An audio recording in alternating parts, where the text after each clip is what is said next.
పవన్ కళ్యాణ్ కోసం కుటుంబంలో పూర్తి స్థాయిలో పనిచేసిన వాళ్ళు ఎవరైనా ఉన్నారంటే ఆయన అన్నా వదినలు నాగబాబు ఆయన భార్య పూర్తిగా అంటే వాస్తవంగా నాగబాబు గారికి అనకాపల్లి సీట్ ఇస్తున్నారన్నారు. కానీ నాగబాబు అది ఎప్పుడైతే సీఎం రమేష్కి ఆ సీటు పోతుందన్నారో నాగబాబు ముందు అక్కడ ఇల్లు కూడా తీసుకున్నారు. అట్లాంటి ఆయన ఆగిపోయారు.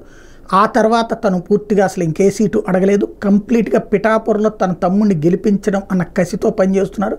గత 15 రోజుల నుంచి నాగబాబు అక్కడే స్టే చేశారు. మొత్తం సినీ రంగానికి సంబంధించిన బుల్లితెర నటులు ఆయన ప్రమోట్ చేయడం. జబర్దస్త్లో ఒకప్పుడు పెద్ద అంటే టీమ్ లీడర్ల దగ్గర సెకండ్స్లో పనిచేసినటువంటి వాళ్ళు సుడిగాలి సుధీర్ కావచ్చు, లేకపోతే కనుక ఏదైతే గెటప్ సీన్ కావచ్చు, హైపర్ ఆది కావచ్చు, వీళ్ళందరూ కూడా వేరే టీమ్ లీడర్ల దగ్గర సహనటులుగా పనిచేశారు.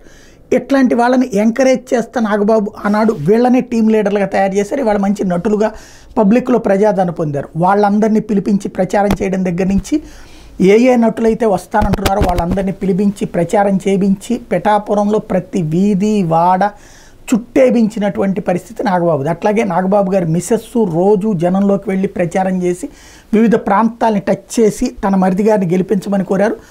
ఓవరాల్గా చూస్తే పద్మ గారు పూర్తి స్థాయి కార్యకర్తగా 13 రోజుల పాటు ఇంటింటికి తిరిగి ప్రచారం చేయడం అన్నటువంటిది ఓవరాల్గా ఈ ఇద్దరు చేసినంత సర్వీస్ వాళ్ళ కుటుంబంలో ఇంకెవరూ చేయలేదు. మిగతా వాళ్ళు ప్రకటనలే, కానీ వీళ్ళిద్దరూ మాత్రం పూర్తిగా అంకితమై పనిచేశారు. అభినందించాలి.